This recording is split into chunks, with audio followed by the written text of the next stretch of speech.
Welcome back to the Marvel Movie Minute, a daily podcast which we explore the films of the Marvel Cinematic Universe 1 minute at a time. In this, our fourth season, we're looking at Kenneth Branagh's 2011 film, Thor. I'm Matthew Fox from the Ethical Panda family of podcasts. And I'm Andy Nelson from the Next Reel Film Podcast. And today we're talking about minute 79, which begins with S.H.I.E.L.D. agents keeping watch and ends with Eric expressing doubt that Jane can convince people of what she's found. Joining us on the show today, as we've had every day this week, are Miles Stokes and Elisabeth Allie from the podcast Thor, The Lightning and the Storm. To both of you, happy Thor's Day. It's Thursday, it's Thor's Day. We always celebrate by asking people, what is your favorite Thor moment? This can be from a movie. It can be from What If. It can be from a comic. It can be from the back of a cereal box. Like, whatever it is, what's the best Thor moment for you? Elisabeth, I'm so excited to hear yours. Okay, well, I have many good moments, but the thing that sprung to mind is Thor in Endgame when he revisits the Dark World era and talks with Frigga. Like, that is like ultimate, like broken down Thor. You know, he's been through so many cycles. You know, Thor has to grapple with the same problems over and over again, like many of us humans here on Midgard. Mm-hmm. And to see him kind of at this low point, really expressing his vulnerability and his failure in a way that he's so ashamed of, and his mother just like lifting him up and connecting him with another Mjolnir. Like, it's just such a good healing moment, and it feels so satisfying. One of the things I love so much about his character is that it is the idea is often like a bad person did a bad thing. If I kill that bad person, everything will be better again. And he does that. He wins at the start of that movie and nothing gets better. And you're right, that scene with his mother is just so healing and so important. Miles, what about for yourself? Oh, so my favorite Thor franchise moment is the Executioner's last stand in Walter Simonson's Thor run. But that's not a Thor moment, so I think technically it doesn't count. So instead, I will speak of the Frog of Thunder. I will speak of the time in that same run where Loki turns Thor into a frog, at which point he leads the other frogs of Central Park in battle against a bunch of alligators, and then finds Mjolnir, knowing that Loki's going to do some really bad stuff in Asgard, and even though he's a frog, lifts it up with all of the frog energy he can muster, and then becomes, as the cover puts it, a 6-foot fighting mad frog, and goes to attack Loki and threaten him into turning him back into an Asgardian. It is the most epic story of a frog wearing a red cape I have ever seen, and I recommend it to everyone. It is also an homage to an old Carl Barks Donald Duck story, from what I understand, because Walter Simonson loved Carl Barks. So really, no matter what angle you look at this story from, you've got a winner. It even has some romance where he wins and then breaks a fair frog princess's heart. Oh, it's this entire like frog world epic in the middle of this Thor epic. It's a delight. I have two things to say to this. One is, I know one of the old adages that, like, parents, let your kids get into comic books because then they'll never have money to buy drugs. Clearly, they don't need drugs because they're going to get the hallucinatory experience from this. But my other thing is, did you watch the Loki TV show? Yes. Oh, yes. What level of excitement did you hit then when we got just that one shot in a pan to Frog Thor? Oh my God. I was so excited. I was just like, it's here. It's here. Even if we don't focus on it, it exists in one of these worlds. So thank you. Yeah, I definitely squealed and shook my wife's shoulder next to me while just making excited, incoherent faces. Mm-hmm. Yeah, I imagine it may be because they were being made at about the same time, but if the next season of Marvel What If does not have an episode entirely about Frog Thor and all that, a great opportunity has been missed. Well, thank you so much. We're going to get more into all of that right after this.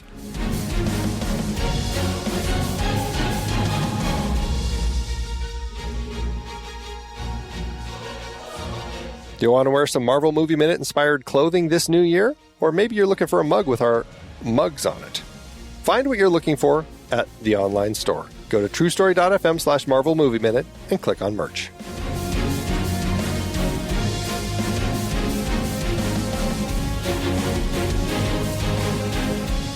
I would just comment that we have two S.H.I.E.L.D. agents, but Andy reminds me that it is Agent Garrett and Agent Cale are the two agents who are up here on this roof.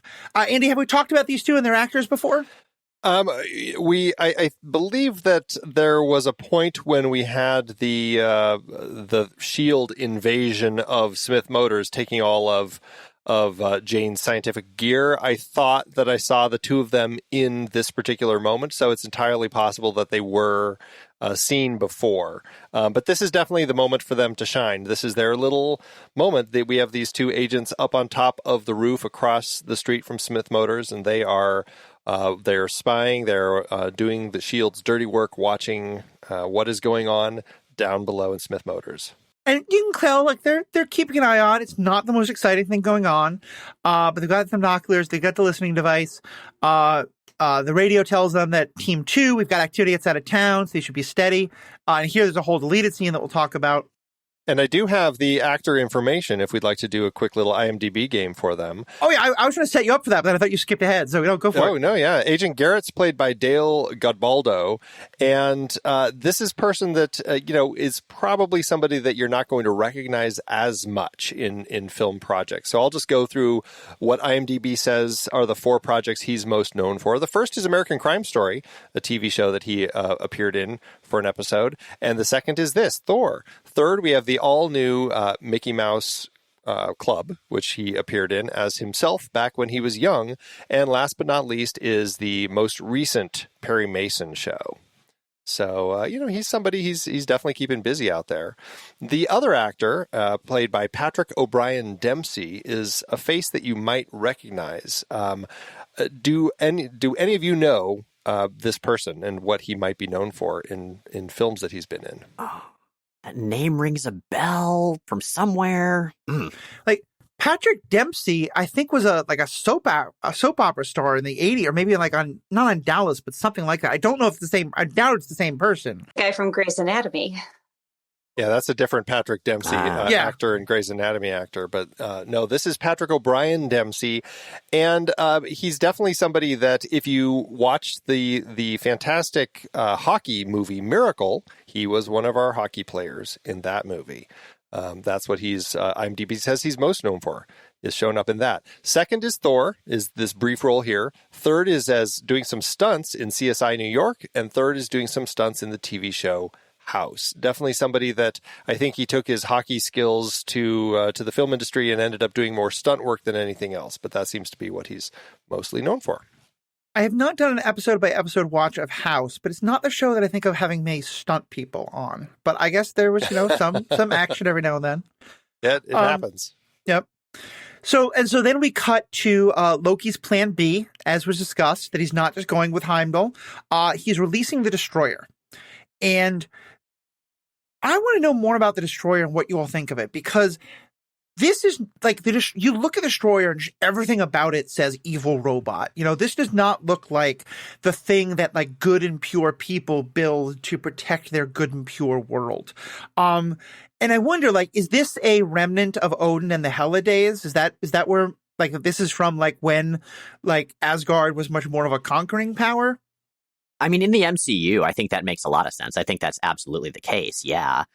In the comics, the Destroyer's been around for a while. Someone has to generally pilot the Destroyer. You sort of like merge your mind with it to make it go do whatever it's gonna do.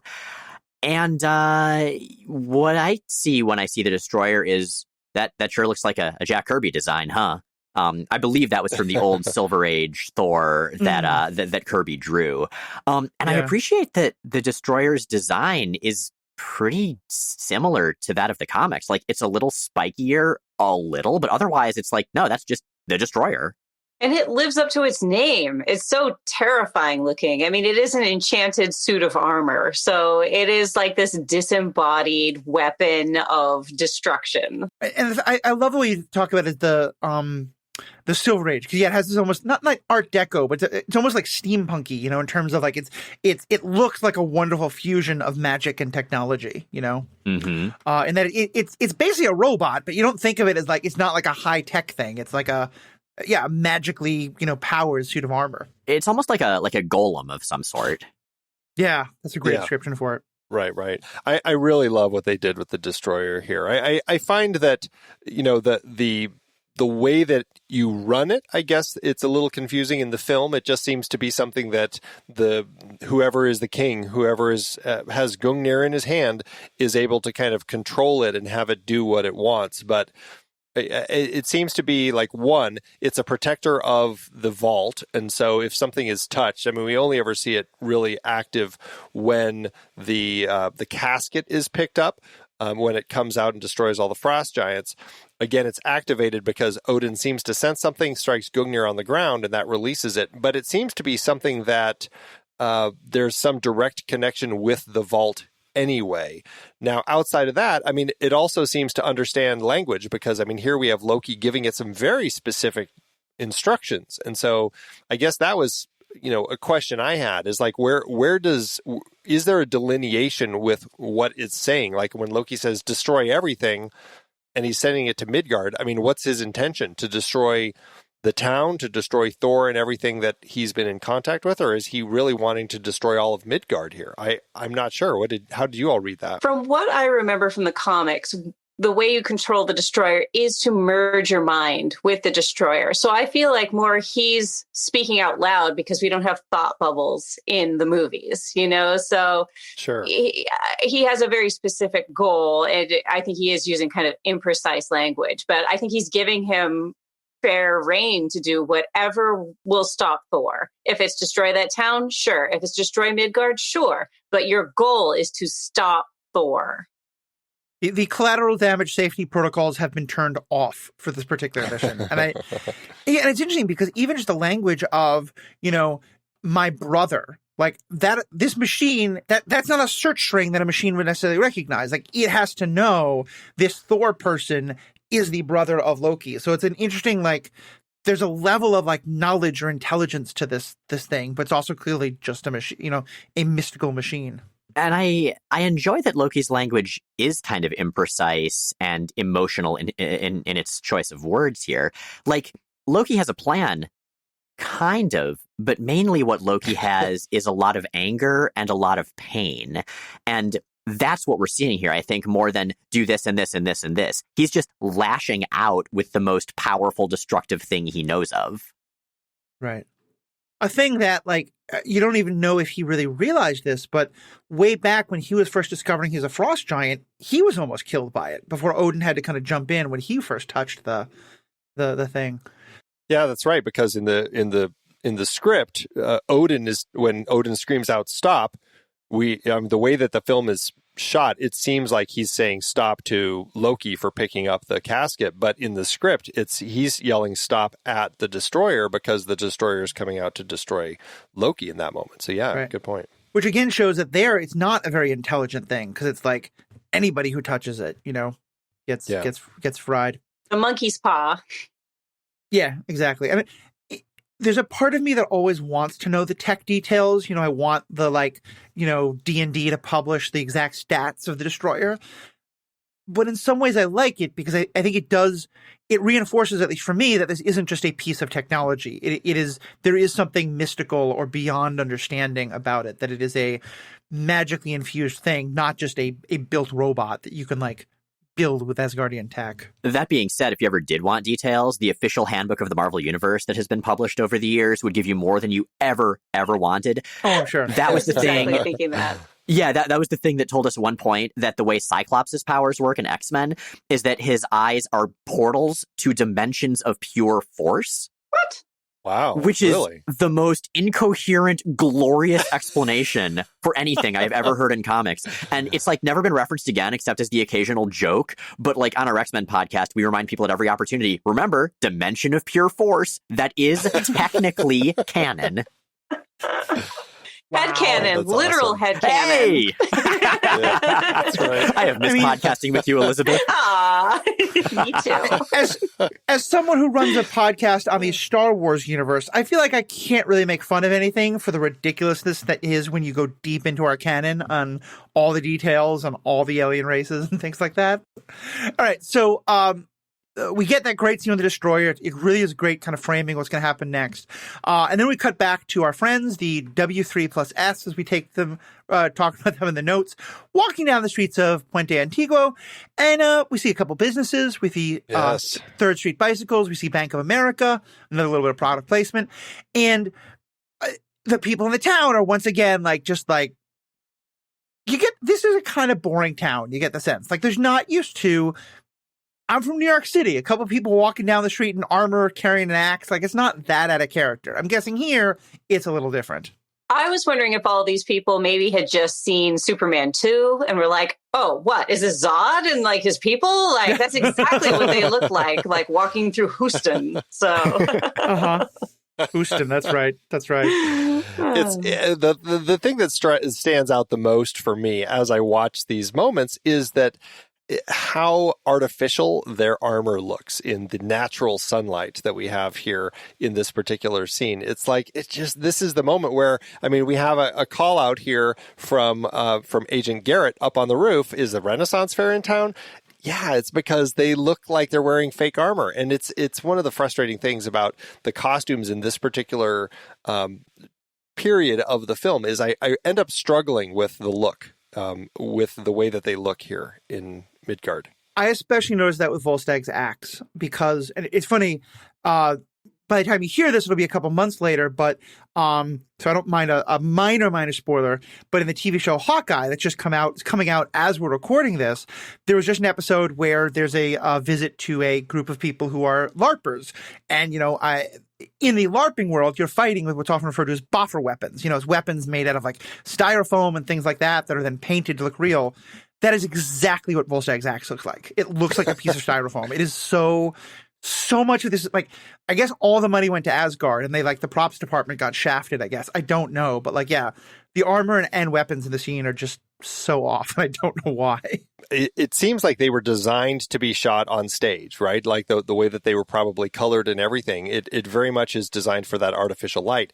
And it's just the moments when they're under the sunlight. They end up carrying something like a look that just doesn't look like they were. I don't know. I would think that they would have had budget to kind of, create alternate versions of them for the different lighting schemes, but maybe not. Mm-hmm. As much as I completely agree with both of you, but at the same time, there's a part of me that kind of likes the fact that the Asgardians don't look quite right here on Midgard, that likes the fact that, yeah, they do look like LARPers, that people are just like, I have no frame of reference for this. Based on our day-to-day life, this is ridiculous. Like, that adds a bit to the fish out of water humor that this whole movie plays with. I mean, they are completely out of context here. I like that they didn't put them down there and be like, we're the gods, we're the all, know all be all. Like, they're in a new place and they're like, what's this place? This place looks different. Like, they absolutely are out of place. And I think that I would almost think it's an intentional choice just to play up the comedy. Yeah. It's entirely possible, yeah. It plays up the comedy, but also it makes sense. If his axe looks like a completely realistic steel axe, I would think, but there's no steel on Asgard. It's a different planet. It is fitting that it looks different, but I also like the comedy aspect of it for sure. And then we have a little bit of that with the the guards up on the shield agents up on the roof with the we've got Xena, Jackie Chan, and Robin Hood coming through here. Very much feels like that. They're mocking the whole Renaissance Fair thing. So, to that end, it is kind of fitting to the way that it does play here.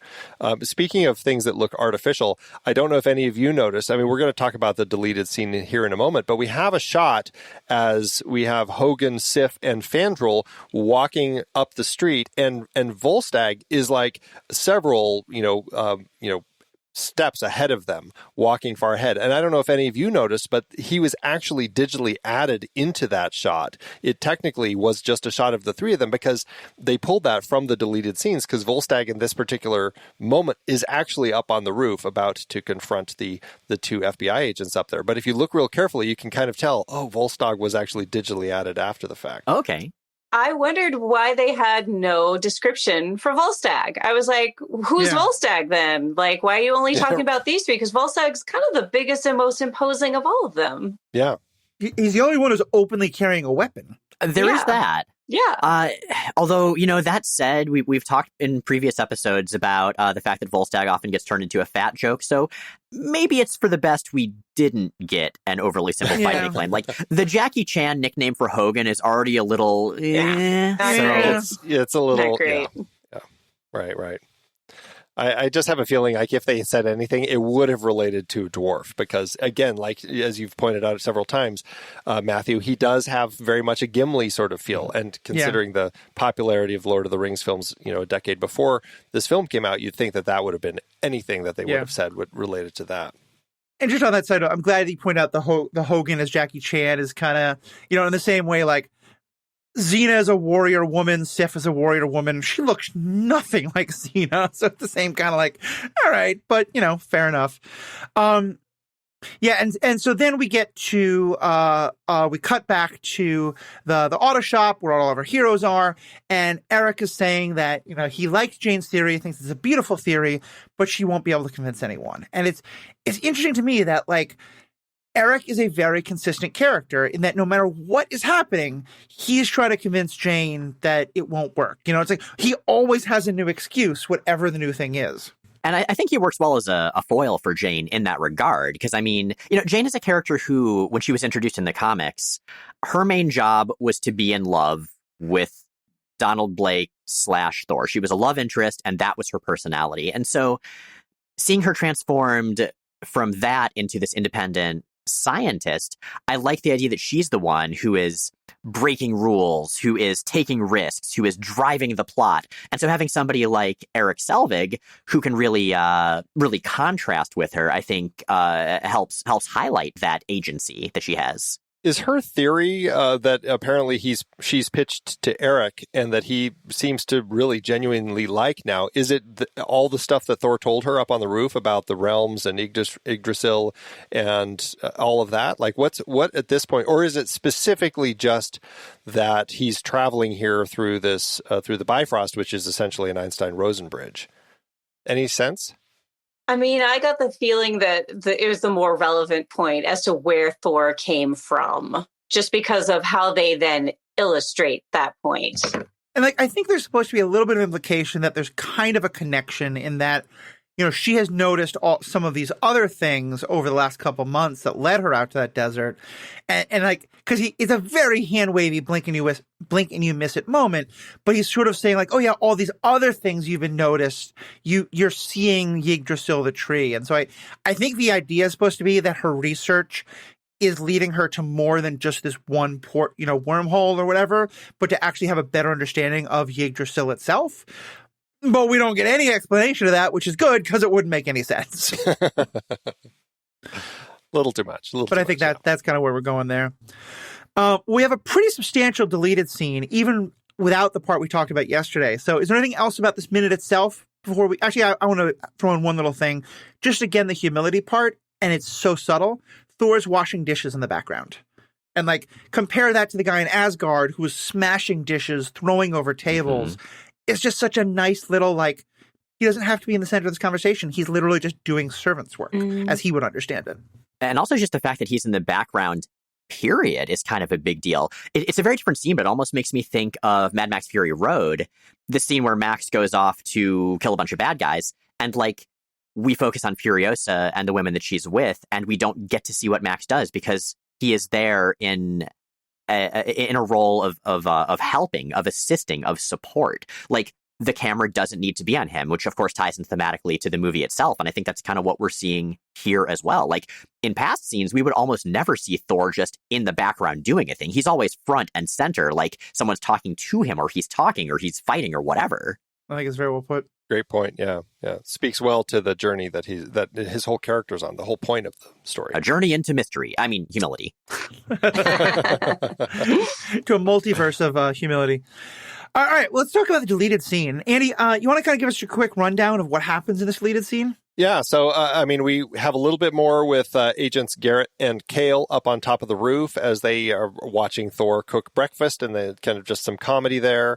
And then, it really continues with the actual arrival of the Warriors 3 and Sif as they walk across the Puente Antiguo town limits. And really, it's just them walking through town, people looking at them. They have a whole conversation about the last time they were here in Midgard, and then they split up. Volstagg smells something, which attracts him up to the roof, and the other three walk up the street toward Smith Motors. And that's essentially kind of what we get here that leads to their arrival. There's only one more moment that I wanted to comment on, because I think that the two of you were going to talk about it as showing more of Volstagg's character.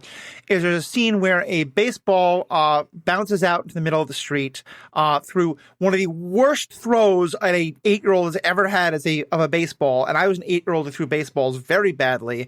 He's supposed to be pitching it. He throws it off the wall. I have no idea why, but it bounces under a car, and Volstagg literally lifts up the car to pick up the ball and then hand it back to the child, who looks amazed because a man just picked up a car. And then it didn't mention the end of this minute, the deleted scene with Volstagg, where, the whole food gag, he follows his nose up to the roof where our two agents are eating Burger King. He clocks their heads together to knock them out. The burger flips into the air. He grabs it, takes a bite. He says, "Never cared for spies." And then as he takes the bite of the burger, he says, "Exquisite." So, yeah. That's what I referred to as no, is it product placement? It's the character specifically being I have to imagine that if this scene had been in the movie, we would have seen ads of just, that moment. Exquisite. Come try the exquisite at a Burger King near you. It's like those old cigarette ads and sitcoms from decades ago. Yeah. Right, exactly. So what do you get out of this deleted scene? Oh, there's so much. I really like most of this deleted scene. As I know, Elisabeth, you and I both talked about how we wish there were more Warriors 3 in this movie, but the Volstagg part that we were just discussing, not the Burger King part necessarily, but his interaction with that kid. We get to see two things. We get to see that Asgardians are superhumanly strong, which I feel like should be showcased more in this movie. The fact that Asgardians are not just really good warriors, they are gods. They have superhuman abilities. Lifting a car is not a big deal. Yeah, right. Good point. Yeah, and we also get to see Volstagg in this kind of parental role. He's great with kids. And by the end of this scene, this kid's genuinely smiling with delight and glee and thanking him. She's clearly very comfortable. And that's a huge part of his personality in the comics.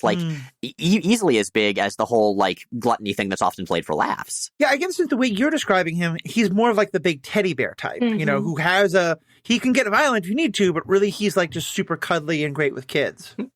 What I see in this scene is Branagh's Shakespearean connection, particularly to Hamlet, because with Cale and Garrett, they're suddenly transformed into the Rosencrantz and Guildenstern of Thor. They got a little more shtick. They're observing everything. They're commenting on everything and used for humor. Especially because their commentary is a little bit of the absurd, because there's a joke where they're clearly bored. They say, "What's Thor doing?" "He's eating eggs."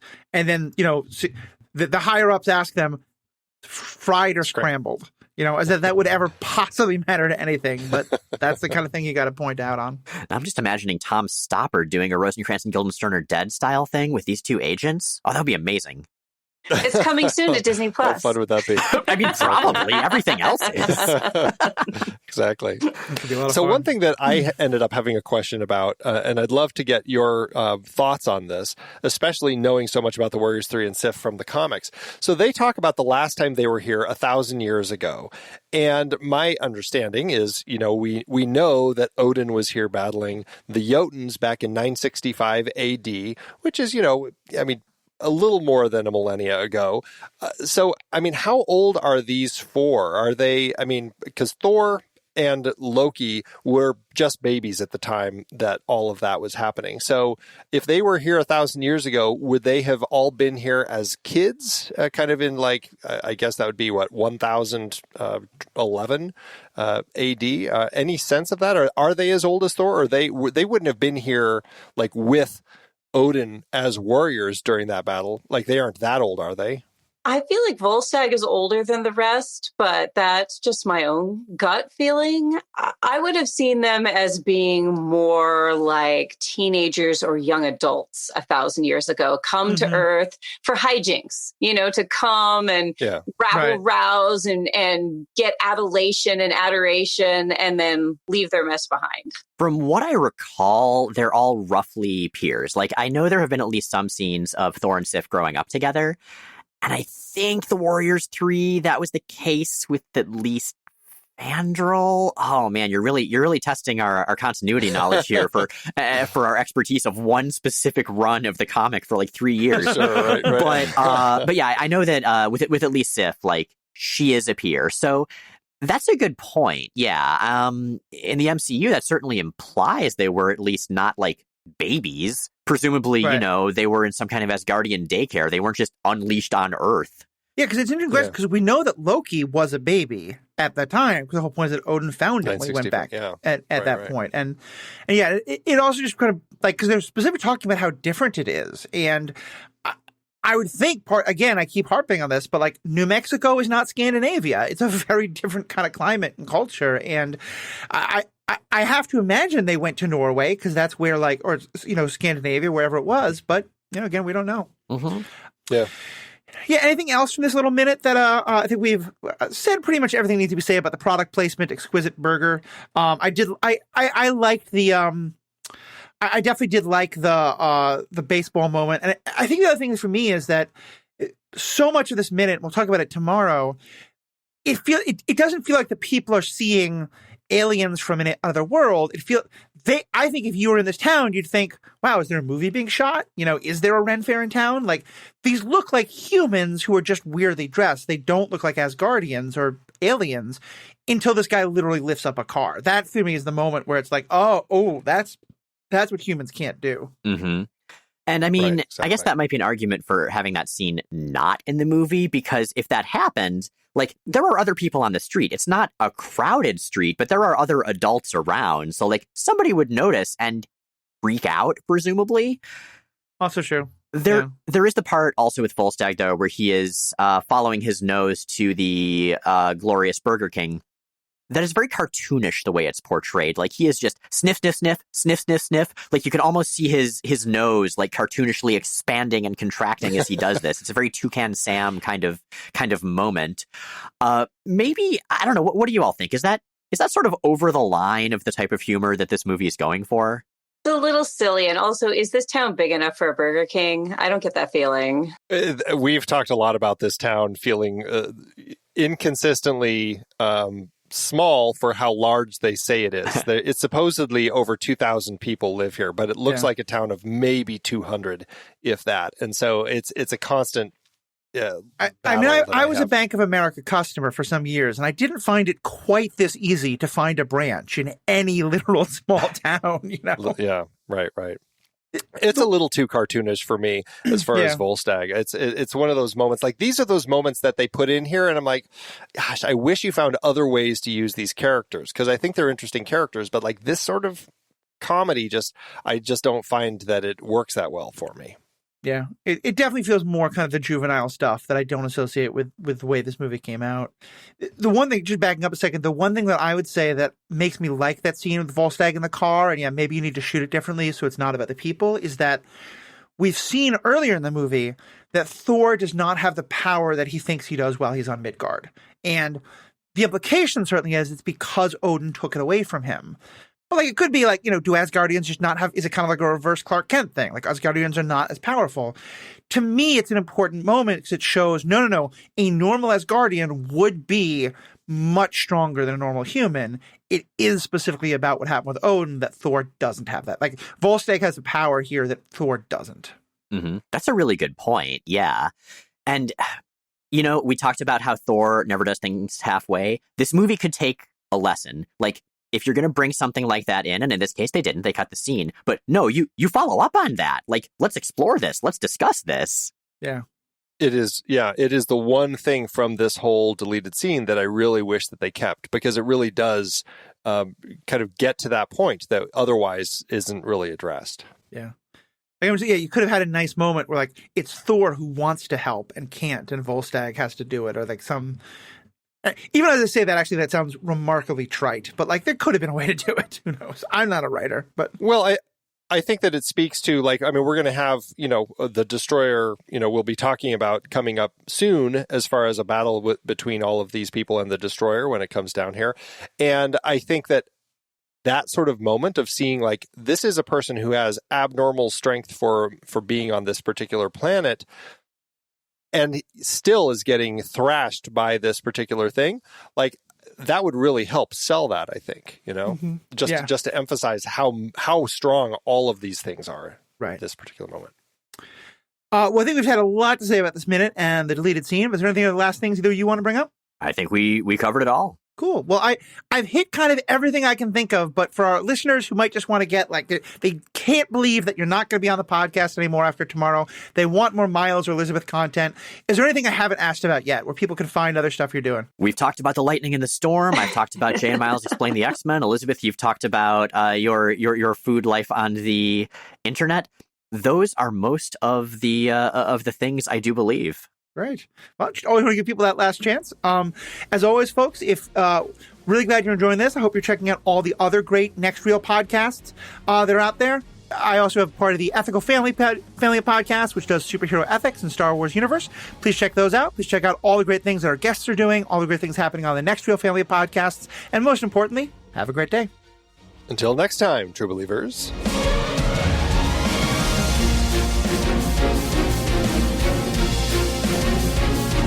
Marvel Movie Minute is a production of True Story FM, engineering by Andy Nelson. This season's music is One Last Ride by Martin Puringer. Find the show at truestory.fm, and if your podcast app allows ratings and reviews, consider doing that for the show.